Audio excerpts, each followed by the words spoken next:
Hi, I'm Skinny Cheeks. Today I'll be going through the changes to abilities in ESO for update 41. This will be a combination of the patch note information we've received from weeks 1 and 2 on the PTS. I've already done several videos going through the class changes as well as the status effect changes, and I will still be covering necromancers and wardens as well. I know many of you have asked about them, but this video right here will be focused on the non-class ability changes. So let's go ahead and jump right into it. First up, with the Undaunted line, we have Inner Fire. Reduce the cost of this ability and the Inner Rage morph to 1620 down from 2700. Reduced the damage of this ability and the Inner Rage morph by 10%, and adjusted their damage type to flame damage rather than magic damage. Fixed an issue where activating these abilities would not cause you to face your target, which also fixed an issue where these abilities could frequently cancel light attack inputs. The Radiate synergy from these abilities is now guaranteed rather than having a 50% chance to apply from some, and the synergy no longer has the minimum range of 12 meters to activate.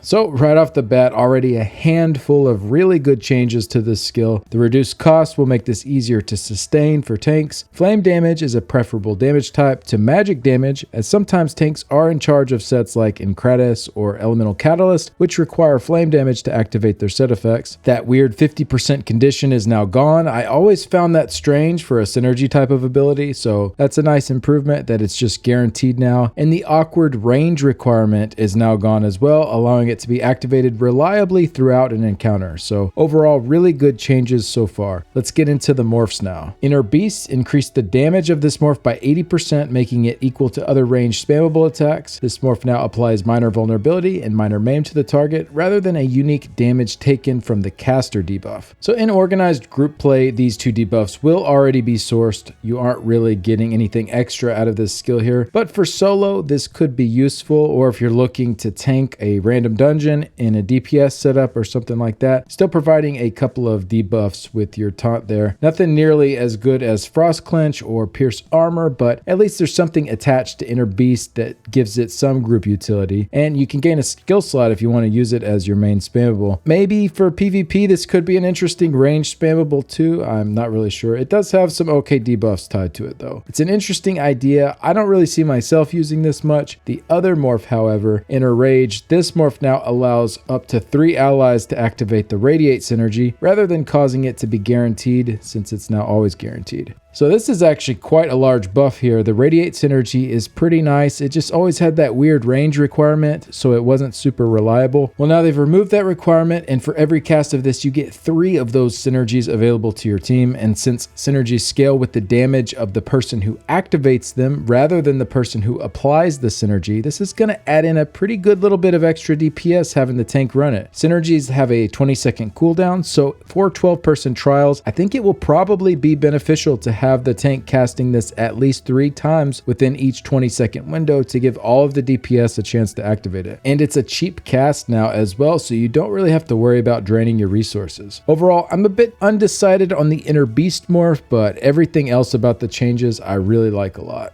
Next up is a new change in the week 2 patch notes to the skill Barbed Trap. This morph now increases the damage done of the initial hit by 20%, and the initial hit now always applies the hemorrhaging status effect rather than increasing the chances of applying the effect by 10 times. So essentially that opening hit from this will be a guaranteed proc of hemorrhaging, but the dot that Barbed Trap leaves behind will be going back down to that 3% chance that single target dots normally get to proc their respective status effects. This is considerably lower than the 30% base chance that we've been used to seeing for quite a few updates now. Let's read the developer comment here. Since we've significantly buffed hemorrhaging in instances when you can keep up the effect, we're toning down the morph's ability to passively keep it active. Now the initial hit will help jumpstart your stacks, but you'll need to find additional sources of bleed damage to keep up the pressure. So for those that missed the other video I made, hemorrhaging was reworked. They reduced the damage of it by about 58% per tick, but it now stacks up to 3 times, increasing its damage by 100% per stack, resulting in about a 25% damage increase when at maximum stacks when compared to before, while dealing less damage if you cannot consistently keep the stacks active. As such, the damage now updates dynamically per tick, and then the status effect no longer applies minor mangle. So what was happening on the PTS in week 1, because Barbed Trap essentially was a guarantee to keep up hemorrhaging, you really only needed that one skill and you could just sit at those max 3 stacks. stacks. And I do agree with Zoss that one skill should not be contributing that much towards our bleeds. And really, it is kind of crazy when you look at Barbed Trap and see how much is crammed into one skill. You get an upfront hit, plus a single target dot left behind, plus you had a ton of hemorrhaging damage. So those three added together already made it one of the strongest single target dots in the game. Then when you factor in, you also get minor force for 10% more crit damage and 3% more weapon and spell damage just from slotting it from it being a fighter's guild ability. Well, it just might have been the most overloaded non-class ability in the game. There's a reason you see it on pretty much every build for PvE DPS, whether they need that minor force or not. Really just super heavy AoE scenarios were the only spots that it wasn't being activated.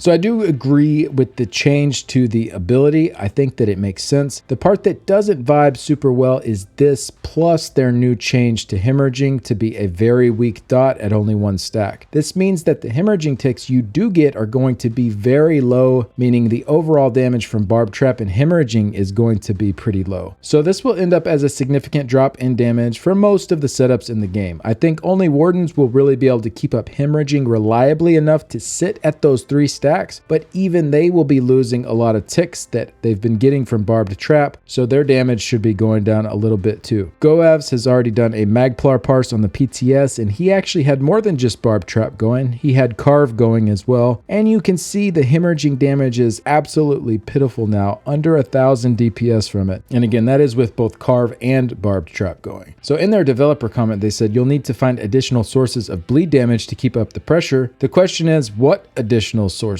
There are so few in the game outside of Wardens. We have Rending Slashes, Carve, Bloodthirst, and the Necro Scythe. Rending at least has that guaranteed upfront hit as well, but even with Carve, Rending, and Barbed Trap going, those are all classified as single target dots, so they get that 3% chance to apply as a base, and they are all long 20-second dots as well. So while they're ticking, you really have low chances for each of them to apply the bleed, meaning when you actually do trigger it, most of the time is just going to be at that 1 stack mark and hitting like a wet noodle. So again, I don't necessarily mind the nerf to Barbed Trap. I do think the skill was a bit overloaded, but there aren't really many other reliable ways for non-Wardens to get a bleed going. So to have the bleed status effect deal so little damage when it goes off, it just doesn't make a ton of sense, I don't think. I'd like to see them maybe go back and revisit hemorrhaging and the whole stacking mechanic, hopefully in a way that doesn't have any negative effect on Wardens. I like the idea of them dealing really cracked bleed and chilled damage, but maybe in a way that brings it up a small bit for other classes. And who knows, maybe this will open back up once scribing is introduced, but for now, this is a fairly large DPS nerf across the board. And finally, I want to cover the changes to Vitality and Defile. These aren't really skills, but I thought they fit in better with this video than the others I'm planning on doing. So the percentages were nerfed a bit to 6% and 12% for the minors and majors. However, they now also affect your damage shields in addition to your healing received. So if I cast a damage shield while I have major and minor Vitality, it will be 18% stronger than without. This is a pretty good change, especially for barrier setups. Barrier doesn't have the health cap that many of the skills that provide shields have. That cap means that the bonus amount can end up wasted on some of those skills, like the new Daedric Refuge, for example. If your stats are high enough, you might already be maxing out the values on these. However, with barrier or other uncapped skills, or if you aren't capping out your capped skills, this is actually a fairly large increase and should contribute to some increased survivability overall for those that utilize the buffs. So I like this change overall here. It's good to see, besides the Bastion champion point node, some more universal buffs for increasing the size of shields. Thank you so much for watching. Make sure and check out my other videos covering the PTS changes. If you haven't already, I have them all linked below. Let me know what you all think about the upcoming skill changes. Big shout out to my current Patreon supporters and YouTube members. The contributions help a ton to keep the website and YouTube channel going. And a special thanks to Nicholas, Simon, Cougars Bay and the Cougar City Guild, the Order of War Guild, Cantankerous Cat, Shady, Iffy, Blake1816, Mordecai 1212, Santanico, Vidridi, Florian, Phoenix, Nalandia, Unemployed, Chryseliana, Cha-Cha, Technical KO, Cap, Danco 77, and Pletpron. Thanks again and see you later. Bye.